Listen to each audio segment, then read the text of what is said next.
In this edition of the Digital DJ Tips DJ School podcast, we look at a Swiss Army knife DJ app that does all kinds of things that normal DJ performance software cannot do. We look at a catastrophic DJ failure that one of our students suffered at a big birthday party mobile DJ event and how he coped with it, with lessons for everyone.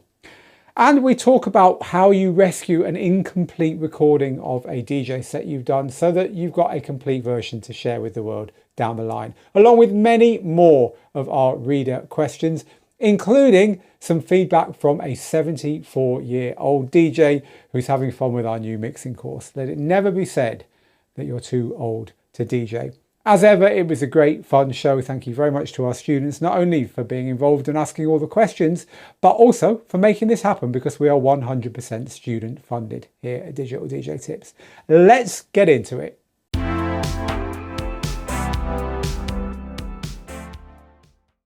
Our first question today is from EJ. Thank you for this one, EJ. EJ is asking about a very exciting piece of DJ software, or is it? That is what we're going to talk about now, considering a platform that's been around since 2023 called DJ.Studio. So DJ.Studio is a digital audio workstation for DJs. So what on earth do I mean by that?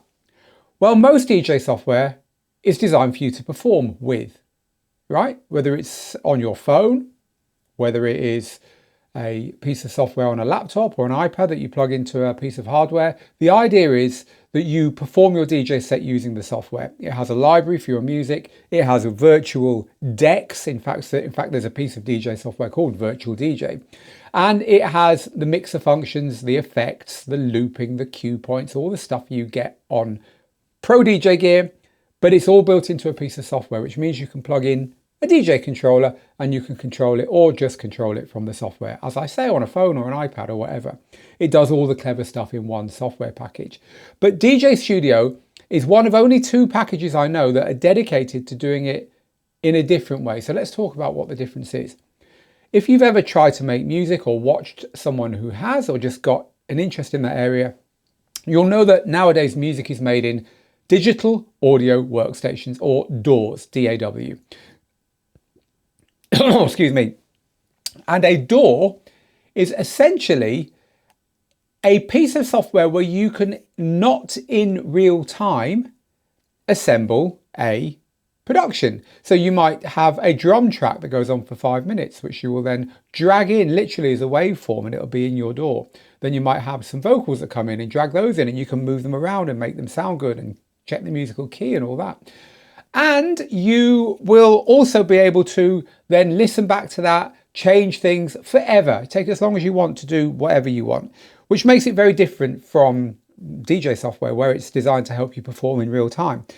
So these digital audio workstations are designed for you to produce music. They have things like MIDI and audio clips and all these things which are designed for music producers who maybe are using samples and dragging in individual sounds and recording vocals and doing all those things which are not really DJ focused.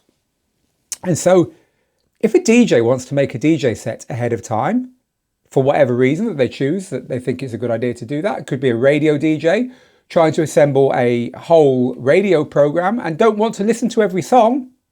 They just want to plonk the songs in and get the transitions right and move on, right? So you could potentially do an hour-long radio show in 10 minutes if you know what you're doing. If that's you, or if you just like your mixes to sound perfect and you like to share them online and you don't see the point in standing there, literally performing the whole mix just so that you can record it. Or maybe you're someone who's got no interest at all in ever performing a DJ set. You just want to make nice mixtapes. You just want to make nice mixes that sound good, where the transitions are nice, that you can listen to in your headphones, share with your friends or whatever. For all these reasons, a DAW for DJs could be a good idea, but the ones made for producers are overkill. So a lot of the times up until now, DJs have used the classic producer DAW, something called Ableton. And Ableton Live, to give it its full name, Ableton Live, you can do exactly what I just described on it. You can pull in whole tracks, whole music tracks, you can put transitions on them, you can change their key, you can stretch them and shrink them and do everything, but it's very, very fiddly. And so a entrepreneur in the Netherlands came up with this program called DJ.Studio. And DJ.Studio says, okay, if a DJ wanted a program like this, what would it look like? Now, actually, he wasn't the first person to come up with this. C-Brand is his name. He wasn't the first person to come up with this. It was originally done decades ago in a piece of software called Mixmeister. And Mixmeister was very, very, very popular. But it's also very, very old and it's never been updated for Lord knows how long. So he thought, I'm going to do a version of Mixmeister that is being updated. But he went a lot further than that. And his software is now really quite something. So it started off as a kind of like Swiss Army knife for people who maybe weren't very good at mixing music, didn't know about beat mixing and all that stuff. And it let you dump a load of tunes in and it would kind of find some transitions. It would even let you take copies of those tunes from YouTube, so you didn't even have to own them. So it was all kind of designed to be very useful and interesting and fun for beginners to make great playlists very easily. So they could undo their mistakes and they could look at the transitions and edit them that way and so on. And when they were finished, share them in some pretty innovative ways. So that kind of was how it started. But since then, a lot of people who are not beginners have piled in. A lot of radio show DJs, a lot of pro DJs, just finding it a very fast way to make mixes. And so the developers have gone on to add all kinds of stuff to it that makes it a great piece of software for everyone. So they've added stem separation, so you can take the vocal from one track, the drums and music from another, and all that kind of thing. The playlist ordering always was, but they've improved on it, making it AI powered, making it something that you can just say, look, I'm not sure the right way to transition between these songs, help me. It can handle all the BPM stuff and all that, but they've added things that make it much easier if you don't own any of the music. So the YouTube thing kind of didn't work out as far as I remember. I think there was some licensing issues, but they've added music streaming services like Beatport, which means that you can listen to music, stream it, preview it, play with it. And if you like it, you can buy it, bring it into the software, and then it's legally yours to make mixes with. Another thing I really like that they've added is voice recording. So you can, you know, we're crossing over into where the real doors are here, but really it's designed for radio show hosts. So you can build your whole radio show inside it. So to cut a long story short, DJ.Studio is an absolutely awesome tool. We haven't had time to do a full course on it yet, but I thoroughly recommend it. If you like the idea of building DJ sets away from your decks and you want to spend time using parts of tracks, making loops, making cue points, using AI to help you, maybe buying the tracks as you're doing it. It's a great tool to have. And anyone who asks about it, we recommend it instantly. It's a lot of fun as well. And like I say, what's really exciting about it is they spent a lot of time developing it.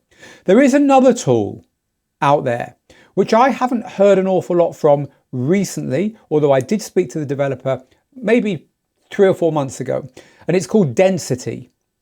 Now, Density is slightly different. Density is a little black box that you can plug into professional DJ gear that watches everything you do. Now, it's not Big Brother.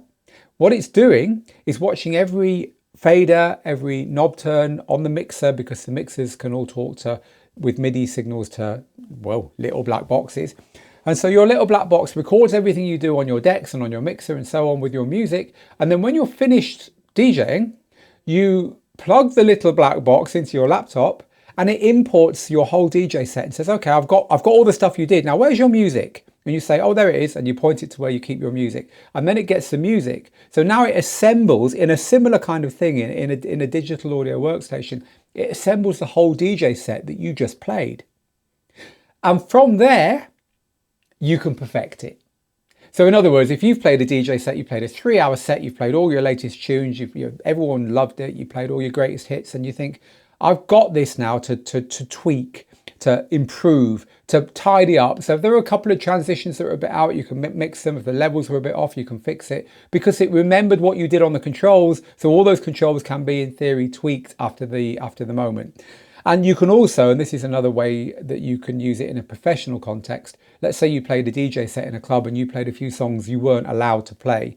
In other words, they were given to you by the producers, but they're not released yet, right? So it's okay to play it, but certainly releasing the recording of it wouldn't work. You can take those out and kind of close the gaps and things like that. So this is a much more professional tool. I'm not sure what state it's at the moment, the Density tool, but that is another one to look at. And again, we haven't got around to doing our review of it. But these kind of digital audio workstations for DJs are a good area that I enjoy seeing software being developed in, because it certainly fills a gap as well. So apparently, thank you Mixmaster G, the original Traktor had a similar recording feature where instead of recording the audio, the actual functions were recorded and then they were rendered later onto audio, so you could dub or pick up the mix from a certain point. I love it, and unfortunately, of course, that was the original Traktor, but not anymore. But I do love these little nuggets of DJ history that you guys and girls add in the live audience, so thank you everyone for doing that. Right, so EJ, I hope that's helped you to get a bit more of the background on DJ.Studio.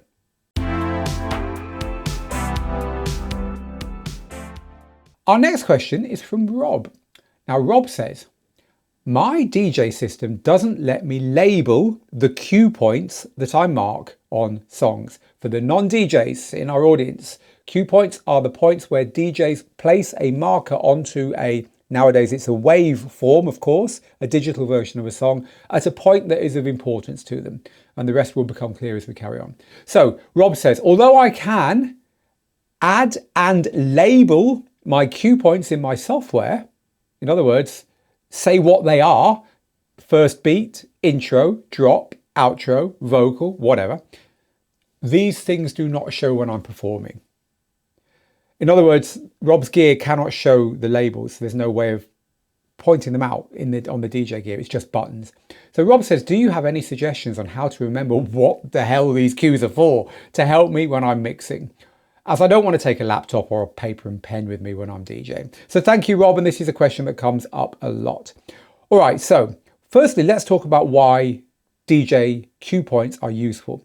Obviously, back in the day when we were DJing with vinyl, there was no such thing as cue points. But even then, scratch DJs would mark the label. So at least they knew somewhere close by where the label mark was pointing at the stylus, there was something they wanted. And this is something that DJs always wanted. And of course, digital allowed them to add actual points to their files, which meant that you could very quickly jump to the first beat of the song, very quickly jump to the beginning of the breakdown or the drop, and so on. It allows you to do simple things like just, if you're halfway through a song and you've had enough of it, at the right point, press a button and it'll jump you to the last minute where not an awful lot is happening, so you can mix something else in. Or it will allow you to take parts of a song that are interesting, like if there's a vocal or a sound that you like, you can place a marker on it and then you can play those vocals and sounds on the little keypad that DJ Gear has, almost like you're playing a keyboard. So they're a very creative tool, they're very cool to have. But Rob's problem is that when Rob has spent some time labeling them and marking them up in the software, there's no obvious way of seeing that on his choice of DJ gear. And that's quite normal, right? Some gear will let you see that stuff, most won't. All right, here's my advice. Look, as I said, back in the day, we didn't have any of this stuff. So you should treat it as something which is extra on top of your DJing, not something your DJing relies on. This is really important. You know, you can completely bog yourself down in all the tools of modern DJing to the point where you're scared when you haven't got them. And that's a mistake. These are things which can help you, but you have to keep it simple. So my advice, which we give to our students so often, is have a very simple system for your cue points. It might be the very first cue point. Now, you normally get 8, right? The very first cue point is the first point in your song that you would ever want to mix in from. In other words, the song's got a load of stuff at the beginning and then there's that beat, right? So you have a cue point there. You have another cue point where stuff starts happening. So in other words, this is where you want to definitely be playing that song on its own by. The intro's over, it's all going on, right? Another cue point. You could have one on the biggest, most recognizable part of the song. And then you could have another one on the outro or the fading beats, the bits where it's all over. And that could be all you ever do. The intro one's always the first cue point, the outro one's always the last one, and the other ones are a couple that you choose in between. If you always do that, then one, you can quickly do it on any new song without spending more than a couple of seconds doing it. And two, you will always know what those cue points are. And then obviously song by song, you can fill in other important things. It can help if you've got coloured cues on your equipment to have the same colours that you use all the time. I like to use a green cue point for the very first point in the song. I like to use blue cue points for things I might want to jump to. And I like to use the pink or purple colour cue point for things that just tell me stuff about the song. right? So I want to mark a point where there's something of note, but I'm never going to want to jump to or from it. So that's just me. That's just the way that I've kind of settled on. But as long as you know what you're using them for, that's good enough. And Rob goes on to say there's some transitions, there's some things where there's a lot of cue points because things get quite intricate, right? So you have a little routine, you have a little performance. We teach a lot of this at Digital DJ Tips, of course, because once you've mastered the basics of your gear, you want some stuff to show off with, right? So you get 2 or 3 songs that work really well together and you come up with what we'd call a routine, where you're jumping from one song to the other, you're doing clever stuff. Now, cue points are very useful with that, but as Rob says, how am I going to remember them? The really important thing here is when you've got these little routines that you use in your DJ sets, you might only use 1 or 2 in a whole long set, like you play for 3 hours, but only do 1 or 2 little really clever things. Just learn them off by heart. Literally learn to perform that whole routine off by heart. So you're not relying on the stabilizer wheels of being told how to do it and hoping you'll remember what everything means. That's quite a risky place to be in when you're DJing. Really, you need to be doing it without any effort at all. The real trick is practice. So if you practice something that's a little bit complicated so many times that it's second nature, it won't matter because the muscle memory will kick in, right? So learning the most important transitions by rote, using a very simple color scheme, but also using a very simple scheme in the first place for your cue points is definitely the way forward, Rob.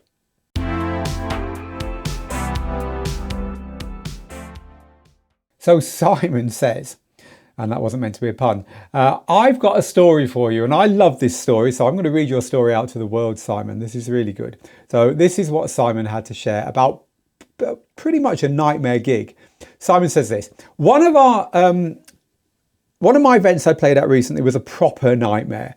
It was a surprise 60th birthday at a golf club.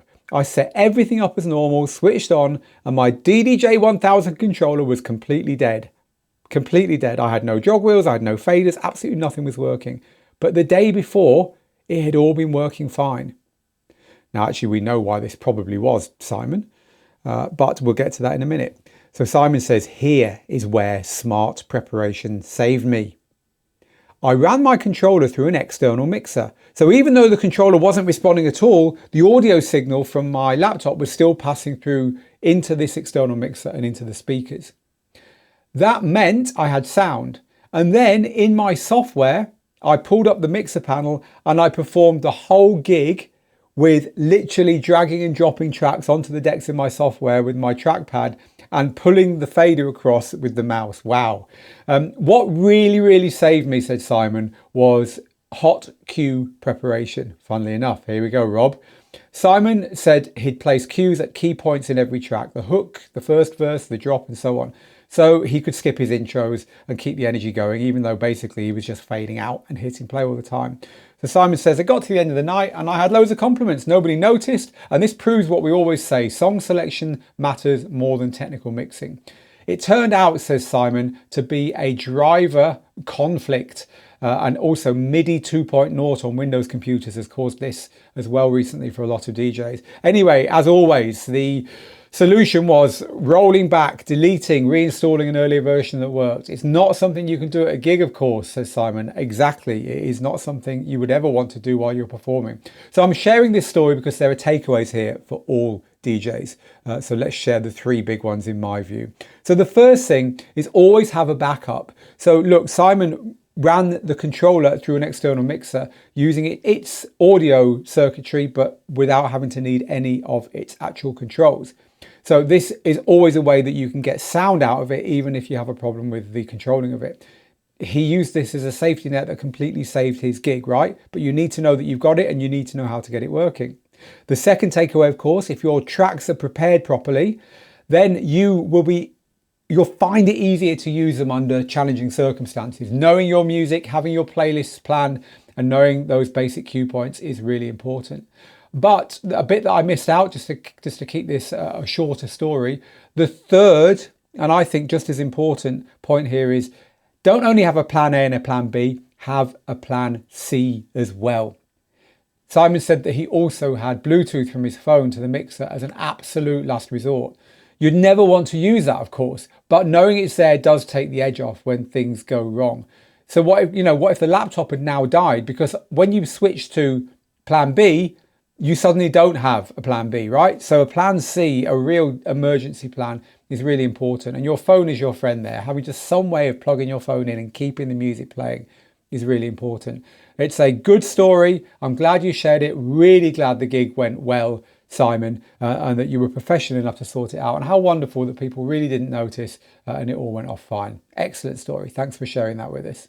This came in from Marty. We actually made a video about this recently on our YouTube channel, Marty, but it's a question we get a lot and it's quite easy to answer. So we'll share it here for those who don't hang around waiting for our every new video drop. Hey, we've got other things to do with our lives, haven't we, right, people? So Marty says, this is a question about DJ mixers and specifically about gain and volume. Marty says, I see videos, well, you might have seen ours, that show both faders, both faders on the DJ equipment all the way to the top. And the performer is using the crossfader, which is a little horizontal fader for those of you who aren't DJs listening in, to go between them. In other words, everything seems to be on full volume and they're just using the performance control to switch from one to the other. But Marty's question is, how are they not adjusting the channel volume? In other words, how are they not having to change the volume of each of the tracks as they play quieter and louder tracks? Because all the controls just seem to be on full volume all the time. How are they doing that each time when they bring in a new song? Might be a quiet song, might be a poor quality recording, might be a modern recording that's too loud, whatever. Marty's basically saying, look, when a DJ is playing with everything on 10, how do they keep the volume so that it all sounds smooth, whatever the source material? And the answer is very, very simple, Marty. They use a control called a gain control. A gain control is different to the volume faders, and let me explain why and how. A gain control, it's kind of in the title, gain. You gain something by using it. It's got an amplifier built into it. So let's imagine you've plugged two music sources into a classic old-fashioned DJ mixer. One of them, anyone old enough to remember those albums that had 10 or 12 tracks on each side? Do you remember them? Beats and breaks and electro compilations and so many albums where they just tried to cram as much music on as possible. But what it meant was that they were very, very quiet.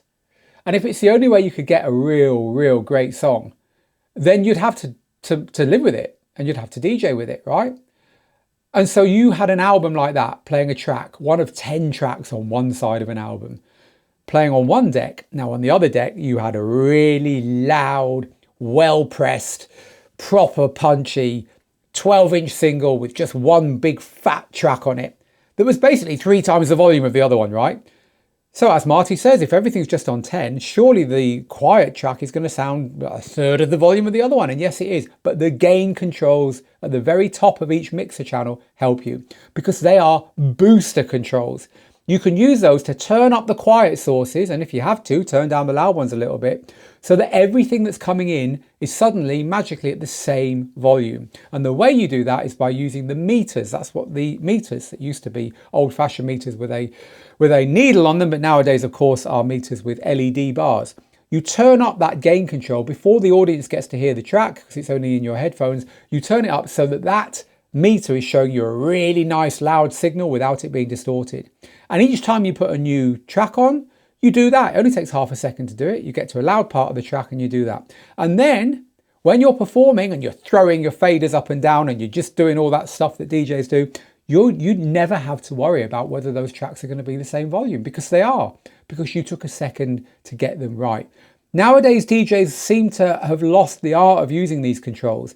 I don't know whether it's because modern music is all recorded to within an ounce of its volume life. You know, all music is recorded very loud so that when they're played on the radio, they all sound louder than the last song.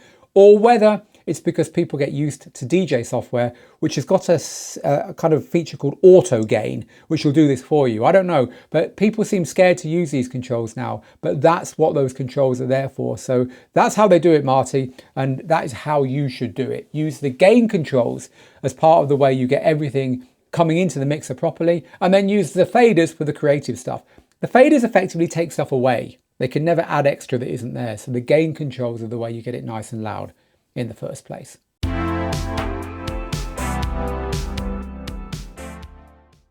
Jeffrey asks, I occasionally live stream on Twitch, and the other night I decided to record my set. via my controller, and I'd love to publish it to SoundCloud, right? So you basically recorded a nice live stream and you want to put it out there for the world. However, says Jeffrey, unfortunately, I didn't remember to hit record until halfway through the first track. I was too focused on making sure the stream was working on Twitch, so I just forgot. Anyway, says Jeffrey, what I want to do is add the missing bit of the first track to the whole recording so it's seamless before I upload it. How can I do that? I've been told I can use a piece of software called Audacity, but it looks kind of complicated to me. Well, funnily enough, one piece of software you could do that with is the DJ.Studio app that we talked about earlier. But actually, Jeffrey, this is one of those instances where even that is overkill for what you need. Because the advice you got was good. What you need is a wave editor or an audio editor, and that is what Audacity is. Audacity is one of the classic pieces of software. It's free. Everyone knows it because it's so insanely useful for things like this. Just in the same way that if you're a live streamer, which you are, Jeffrey, you're probably using a piece of software called OBS or Open Broadcast Software in order to live stream, because it's, again, one of these pieces of software that's free, it's excellent, everyone loves it. So Audacity, you will download onto your Mac or Windows computer or Linux computer, and you will install it. It won't cost you anything, and it lets you do simple things like this. And the way you would do this is by importing the original recording, which doesn't have the beginning, and then getting a recording of the first half of the track that you missed, and you'll drag them both in, and you'll put them both one on one channel or one on another channel, or one on one slot and one on another slot in Audacity. And then you will line them up so that the switch between the two is smooth. In other words, the place on the new recording of the first half of the song, you're going to end that right at a point where you decide to start the recording on the other one. You put a nice little cut line down on each and you butt them up together so that there's no gap, and then that will flow really smoothly. This is also, by the way that professional DJs have for decades done the kind of basic version of what we talked about with that piece of software I was discussing earlier called Density, right? Where you can go after the moment and fix DJ mixes. For so long, DJs have done this. When you bought back in the 90s and 2000s, those million-selling compilation albums by brands, by labels such as Ministry of Sound and so on, where a big name DJ presented a 74-minute, because that's what you could fit on a CD, a 74-minute mix, and it was perfectly mixed and everything, and it was their current DJ set, the kind of stuff they're playing right now, right? I'm sure you remember them. What they tended to do, and I know this because Digital DJ Tips' very own Steve Canuetto was literally the recording engineer in the studio when all the big ones were made for many, many years. What they did was they recorded the whole set, and whenever they made a mistake, instead of going back to the beginning, they just went back 30 seconds and tried again and got the transition right. After each transition was done correctly, they moved on to the next one and the next one and the next one. As soon as they made a little mistake again, or they weren't quite happy, they just did that bit again. And they took the whole recording into Audacity and put cut points in and took out the mistakes and just left the good bits. And this is a kind of classic tried and tested DJ secret. So that is definitely the software you should be using, Jeffrey. Just get over the learning curve. It really isn't very hard. It might look difficult at first, but honestly, it's very, very easy. Once you've done it 3 or 4 times, you'll be doing it in seconds. So bear with it. So our final input from one of our fantastic students to end off today's podcast is one that I'm just going to throw in, which I wouldn't normally do, but it really did make me smile, and it came in just before we went live. And this is from a 74-year-old student who says, I'm a 74-year-old woman, I'm a dancing fool, and I'm a DJ enthusiast for my own parties and for local radio, and I have been for years. I've enjoyed numerous courses via Digital DJ Tips, but I just wanted to let you know I'm really excited to dig into transitions more fully and your new Transitions Toolbox course. So thank you very much for that, and it's just proof that you are never too old to DJ. And by the way, our Transitions Toolbox course is just the greatest hits literally of all time. From the late 70s disco era all the way up to literally stuff that is top of the charts today. So it's a great place to do the very best of the best with transitions that suit as well. Do take a look at the Transitions Toolbox course.